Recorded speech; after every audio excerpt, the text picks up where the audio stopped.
Hello, hai, assalamualaikum. Sama lagi dalam Abi Farm. Okay, lama dah tak buat video ni. Jadi bulan puasa ni kita tak ada kerja-kerja berat. So hari ni kita start dengan kerja-kerja ringan lah sebelum awal Ramadan ni. Jadi hari ni Abi nak tanam kailan dengan sawi. Kailan dengan sawi tu sebelum ni Abi dah semai dah. So Abi akan pindah sini.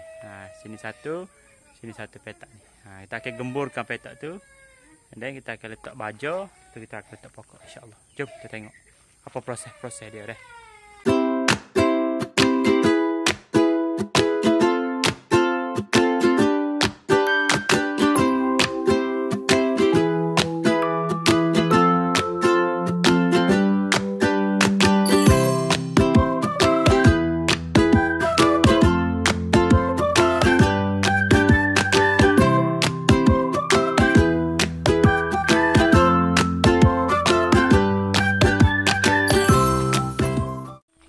Ni kita akan letak sini lah, dua garden bed ni.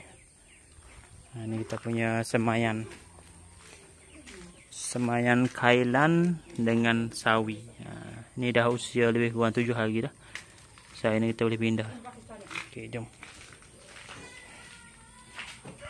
Batu satu lagi, ni adalah tai ayam lah. Kita akan guna untuk baja. Sekarang kita letak tai ayam, kita gembur-gembur dulu.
Okey, alhamdulillah kita dah tanam.